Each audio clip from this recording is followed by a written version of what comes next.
warahmatullahi wabarakatuh. Alhamdulillahirabbil alamin wa bihi nasta'inu ala umuri dunya waddin wa ala alihi wa sahbihi ajma'in. Amma ba'd. Puji syukur kehadirat Allah Subhanahu wa taala atas nikmat iman, Islam serta kesempatan untuk terus mencari ilmu. Salawat beriring salam semoga tetap tercurah limpahkan kepada Nabi Muhammad SAW, kepada keluarganya, sahabatnya, hingga kita semua selaku umatnya hingga akhir zaman. Saudaraku sekalian yang dirahmati Allah, pada kesempatan ini saya akan menyampaikan ceramah yang merangkum dua substansi keilmuan, yaitu teologi Islam dan metodologi Islam. Teologi membahas materi tentang keimanan, sedangkan metodologi membahas tentang bagaimana cara memperoleh keyakinan tersebut secara benar. Saudaraku sekalian yang dirahmati Allah, yang pertama saya akan membahas dari materi teologi Islam mengenai konsep ketuhanan dalam Islam. Teologi Islam dikenal sebagai akidah atau usuluddin, yang dimana objek kajiannya adalah perkara-perkara gaib yang wajib diimani. Landasan utama akidah Islam adalah rukun iman yang 6. Terfokus kepada rukun iman yang pertama, yaitu iman kepada Allah Subhanahu wa taala. Iman kepada Allah Subhanahu wa taala mencakup 3 pokok yang disebut oleh para ulama sebagai tauhid. Yang pertama yaitu tauhid rububiyah, artinya meyakini bahwa hanya Allah lah satu-satunya Rabb, pencipta, pemilik, dan pengatur seluruh alam semesta.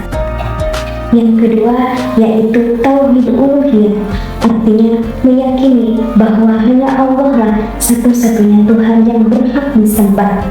Segala bentuk ibadah, doa, dan nazar hanya ditujukan kepadanya. Dan yang ketiga yaitu tauhid asma wa sifat, artinya meyakini dan menetapkan nama-nama Allah dan sifat-sifat Allah sebagaimana yang Dia tetapkan untuk dirinya dalam Al-Quran dan Sunnah. Kemudian, atas dasar apa kita menetapkan keyakinan tersebut? Inilah titik temu antara teologi Islam dan metodologi Islam. Maka dari itu, selanjutnya saya akan membahas materi dari metodologi Islam mengenai metode Islam dalam memahami akidah. Metodologi Islam adalah manhaj atau metode yang bersumber dari wahyu untuk memahami ajaran agama. Dalam konteks akidah, para ahli sunnah wal jamaah merumuskan 2 prinsip dasarnya. Prinsip yang pertama yaitu sumber rujukan harus bersifat nakli. Artinya, akidah hanya diambil dari 2 sumber utama, yaitu Al-Quranul Karim dan As-Sunnah An-Nabawiyah As-Sahihah. Karena akal manusia ditempatkan sebagai alat untuk memahami dalil, bukan untuk sebagai penentu dalil. Kemudian, prinsip yang kedua yaitu memahami dalil dengan pemahaman salafus shalih. Salafus shalih adalah 3 generasi terbaik umat ini. Para sahabat tabi'in dan tabi'in.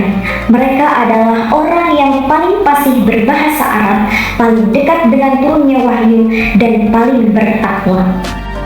Maka, metodologi yang benar adalah Al-Quran dan As-Sunnah sesuai dengan pemahaman salaful ummah. Saudaraku sekalian yang dirahmati Allah, demikian yang dapat saya sampaikan.